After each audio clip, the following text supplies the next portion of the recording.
When I think about Mount Everest, my first thought is that I can't imagine going there because I'm scared of heights. My legs go weird if I stand somewhere high and look down. So the idea of being almost 9 kilometers above the sea level, it just sounds terrible. And it's not even just the height, it's the cold, it's the exhaustion, the fact that your brain slowly stops working properly because there is not enough oxygen, that you're up there, your body is basically running out of time.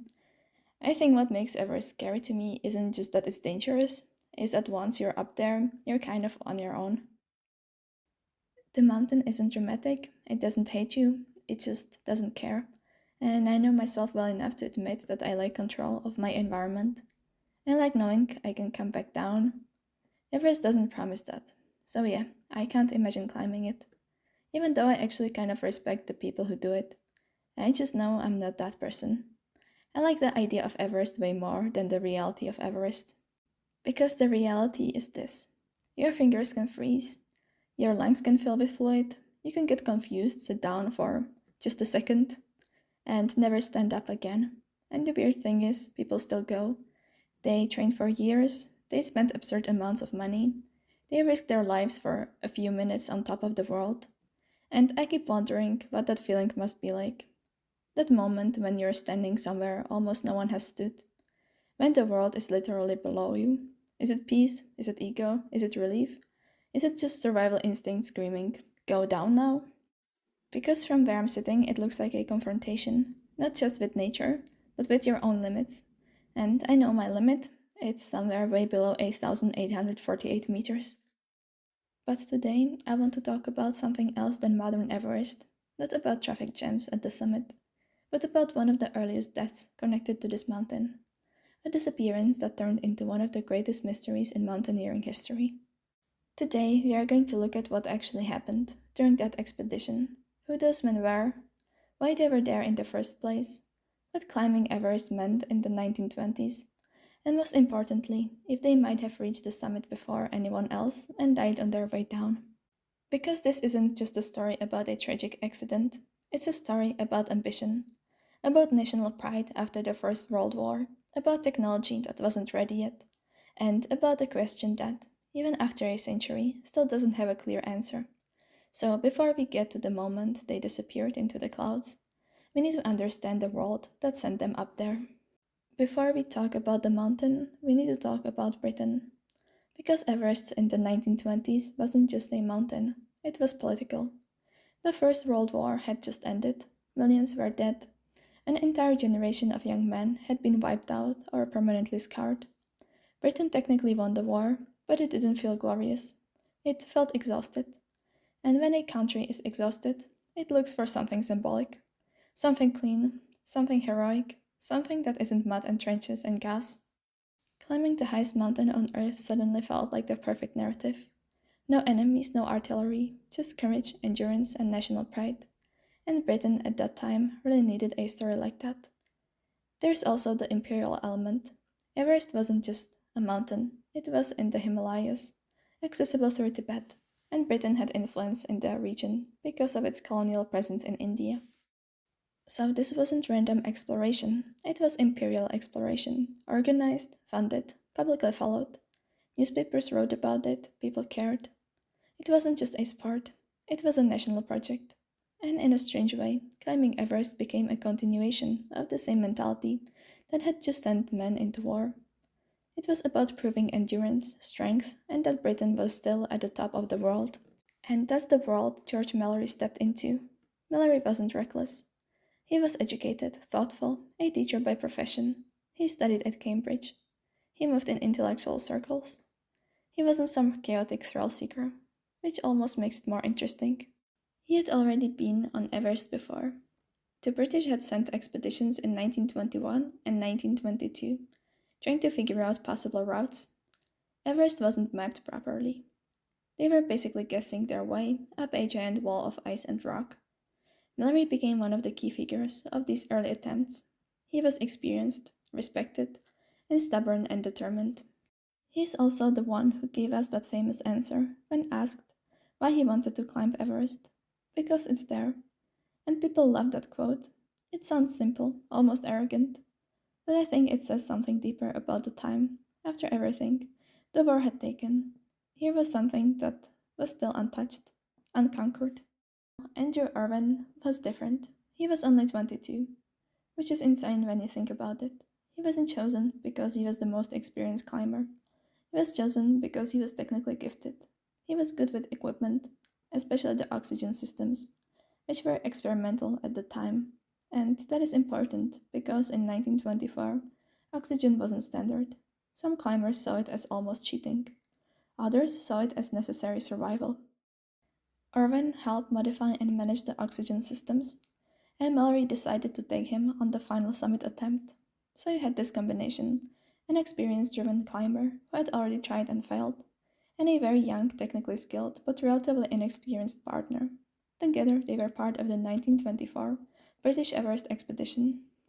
They traveled by ship, then by train, then by caravan. Weeks of movement just to reach the base of the mountain.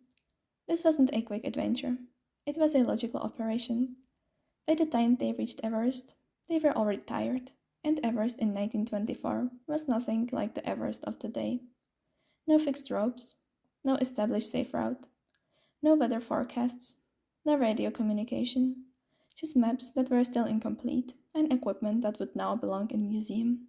They set up base camp, then advanced higher and higher up the mountain. Each camp was more exposed, each one harder to supply. Everything had to be carried up manually: food, tents, oxygen cylinders, cameras, scientific instruments. And the higher they went, the more the mountain began deciding the pace. Wind, ice, sudden weather shifts. Climbing Everest wasn't just about strength, it was about waiting, watching the sky, calculating risk. Mallory would make one final attempt, and he chose Andrew Irwin to go with him. It was a slightly surprising choice. Irwin was young, less experienced, but he understood the oxygen equipment better than anyone else on the team. And at that altitude, that mattered. On June 6th, they began moving upward through the higher camps. By June 8th, they were ready for the summit push. They left their high camp early in the morning, above 8,000 meters. Even today, that altitude is dangerous. In 1924, it was almost unimaginable. The air was thin enough to make thinking difficult. Every step would have been slow, measured, mechanical. They carried oxygen sets that were heavy and unreliable. If something failed up there, there was no backup plan, no rescue team, no radio, just gravity and time. That morning, they were seen climbing steadily along the northeast ridge. Around 12:50 p.m., Noel Odell, another climber lower on the mountain, looked up and saw two figures moving high on the ridge through a break in the clouds. He later said he saw them going strong. Then the clouds closed in again. No one saw them reach the summit. No one saw them turn back. They simply disappeared into the mountain. And from that moment on, the story stops being a climb. It becomes a mystery. For decades, nobody knew what had happened up there. Did they fall while still climbing? Did the oxygen fail? Did the weather change too quickly? Or, and this is the question that refuses to go away, did they actually reach the summit? Because if they did, they would have stood on top of the world in 1924, almost 30 years before Everest was officially conquered in 1953. The problem is simple. There were no witnesses, no photo of the summit, no final note, no clear physical evidence. Some historians believe they were still climbing when they were last seen, which would mean they probably never made it to the top. Others argue that the timing makes it possible, slow but possible, especially if they were already near the second step on the ridge. And then there is something deeply human that complicates everything. Mallory had told people he would leave a photo of his wife at the summit. When his body was discovered decades later, that photo was not found, which opens the door to speculation. Did he leave it up there? Or did he simply never get the chance? The truth is, we don't know, and that uncertainty is part of why this story feels unfinished. Because usually history gives us an answer, here it doesn't. For decades, there was nothing. The mountain kept its answer. Then, in 1999, a search expedition set out specifically to look for traces of Mallory and Irwin found something. On May 1st, 1999, at about 8,150 meters on the north face of Everest, Climber Conrad Anchor spotted something pale against the rock. It was a body, face down, arms stretched, frozen into the mountain. It was George Mallory. He had been there for 75 years. The cold had preserved him almost unnaturally well. His clothes were still on, labels were visible, personal items were intact. They found a broken leg, consistent with a fall. They found a rope injury around his waist, suggesting he and Irwin had been tied together when something went wrong.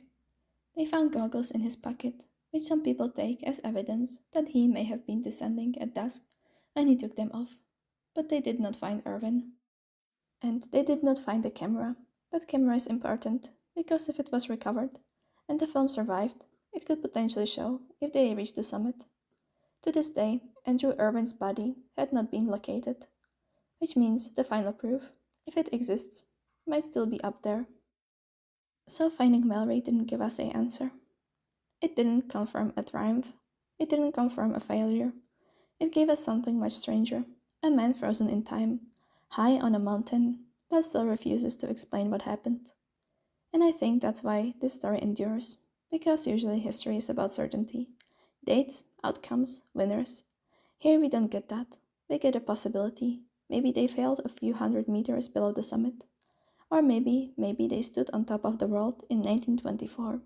And maybe they turned around knowing they had done something no one else had done before. And then they never made it home to tell anyone. There is something almost unbearable about that idea. A victory that no one saw. A success that history can't officially recognize. An achievement swallowed by weather and altitude. And yet, maybe that uncertainty makes it more human. Because Everest doesn't hand out medals.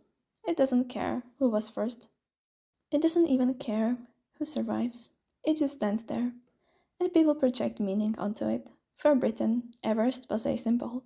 For historians, it's a debate. For climbers, it's a challenge. But for me, it's a reminder that not every story gets closure. Mallory was found, Irwin wasn't, the camera is still missing. And unless that film is ever recovered, the question will remain open. Did they stand on the summit in 1924? We may never know.